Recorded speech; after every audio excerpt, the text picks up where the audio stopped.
आपने जम्मू की वैष्णो माता का नाम अवश्य सुना होगा।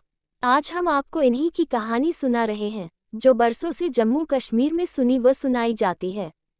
कटरा के करीब हंसाली ग्राम में माता के परम भक्त श्रीधर रहते थे। उनके यहाँ कोई संतान न थी। वे इस कारण बहुत दुखी रहते थे। एक दिन उन्होंने नवरात्रि पूजन के लिए कुंवारी कन्याओं को बुलवाया। माँ वैष्णो कन्या वेश में उन्हीं के बीच आ बैठी। अन्य कन्याएं तो चली गईं, किंतु माँ वैष्णो नहीं गईं। वह श्रीधर से बोली, सबको अपने घर भंडारे का निमंत्रण दे आओ। श्रीधर ने उस दिव्य कन्या की बात मान ली और आसपास के गांवों में भंडारे का संदेश पहुंचा दिया। लौटते समय गोरखनाथ व भैरवनाथ जी को भी उनके चेलों सहित नेता दे दिया। सभी अतिथि हैरान थे कि आखिर कौन सी कन्या है जो इतने सारे लोगों को भोजन करवाना चाहती है। श्रीधर की कुटिया में बहुत से लोग बैठ गए।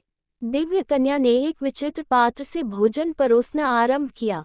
जब कन्या भैरवनाथ के पास पहुंची तो वह बोले, मुझे तो मांस व मदिरा चाहिए।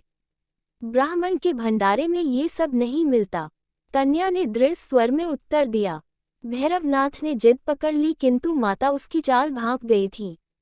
वह पवन का रूप धारण कर त्रिकूट पर्वत की ओर उड़ चली। भैरव ने उनका पीछा किया। माता के साथ उनका वीर लंगूर भी था। एक गुफा में मां शक्ति ने 9 माह तक तप किया। भैरव भी उनकी खोज में वहां आ पहुंचा। एक साधु ने उससे कहा, जिसे तू साधारण नारी समझता है, वह तो महाशक्ति है। भैरव ने साधु की बात अनसुनी कर दी। माता गुफा की दूसरी ओर से मार्ग बनाकर बाहर निकल गईं। वह गुफा आज भी गर्भजून के नाम से जानी जाती है। देवी ने भैरव को लौटने की चेतावनी भी दी, किंतु वह नहीं माना। मां गुफा के भीतर चली गई। द्वार पर वीर लंगूर था। उसने भैरव से युद्ध किया।